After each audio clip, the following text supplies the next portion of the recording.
So to start this off, what is a hologram, or what is holographic optical data storage all about? So the first thing we're looking at HOD is the what part.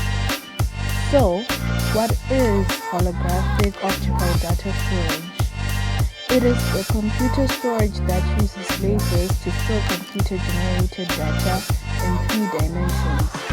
So the lasers it uses, there are essentially 5 types of solid-state laser technology, which meet the need for long coherence length in order to write holograms or HOEs, all offering unique wavelengths, either fixed or tunable, and output powers from 10 megawatts up to multiple watts.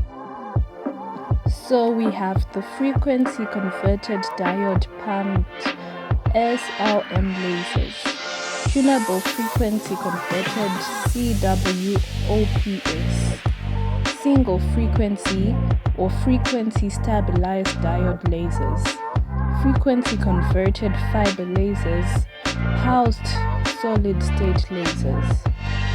So holographic storage is also called holostorage, 3-dimensional storage or holographic data storage system. It is a volumetric storage system where other optical storage mediums like CDs, DVDs, or other hard disks only store data on their surface. Holographic data storage goes beneath the surface to use the entire recording medium, creating a holographic image of the data. So still on the what part, we are going to look at a bit of history of hologram technology, just to get a brief understanding of where it came from and why it started. So in the 1960s, that's when holographic data storage was first used. It was created by Polaroid researcher Piet van Heerden. First proposed holographic data storage in the early 1960s. So this was not long after the invention of the laser. By the early 2000s, research teams in both industry and academia has made significant progress in demonstrating the technology's potential.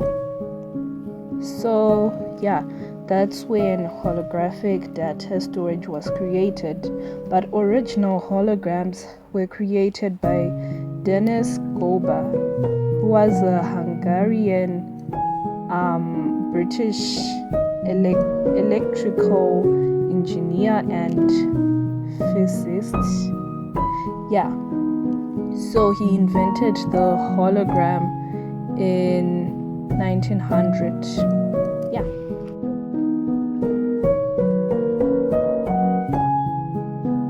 So now we have finished the what part of the question, and we have now come to the how and why part. So why use optical discs? Optical discs became the medium of choice as opposed to magnetic tapes and cassettes due to their lightweight, greater storage capacity, compact nature, and their ability to store data digitally.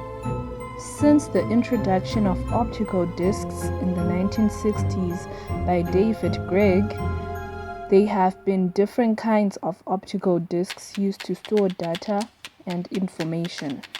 So we have 4 generations of optical discs, and the history of optical disc development is often referred to in reference to the different generations of optical discs. A generation normally refers to a timeline, and the optical disc generations may be divided into 4 groups: the first, second, third, and fourth. Each of the 4 generations is characterized by a major technology development that fundamentally fundamentally changed the way they stored data. These different generations are looked at below. So there's the first generation of optical discs. The first generation of optical discs developed between the 1960s and 1980s, comprised of compact discs, which are CDs, laser discs, and magneto-optical discs, MDs. The CD is 12 centimeters in size, is able to hold 700 megabytes of data, and was invented in 1965 by James Russell. Though there was somewhere to store the data and information, they did not stop there. Hence came the second generation of optical discs. The second generation optical discs came from the first generation in the 90s and early 2000s and comprised of high capacity discs. From 2Ds became 3D optical discs. So 3D optical discs are meant for distributing high-defined video and support greater data storage capacities than 1 gig and 2 gig optical discs. So the 4G optical discs are currently being researched and prototyped. They have the potential to hold more than 1 terabyte of data. They currently comprise of tapes media, holographic, versatile disc, HVD, and protein-coated discs. So, how are 4G optical discs different, and why do we need them? Holographic storage is capable of recording and reading data from the storage medium in parallel, which results in higher overall throughput. It also requires fewer mechanical parts, such as those found in hard disk drives. Holographic storage could benefit warm data as well. So how does holographic data storage work? In order to record a hologram, we encode data into a 2D image using a spatial light modulator. This is very similar to a cell phone screen. We then combine that beam with a reference beam inside the lithium niobate crystal, and the data is encoded as the interference pattern. We can record multiple beams simply by changing the angle of this reference beam using a MEMS mirror. That allows us to record many data sets in the same volume. To read out the data, we simply use a reference beam at an angle designed to select the page we want, and that recreates the original data page which we capture on a camera. We can read out different pages simply by changing the angle of this reference beam. The great thing about holographic storage is we can then move to other locations in the crystal to write more data. The crystal can be completely erased using UV light and then reused indefinitely to store more data.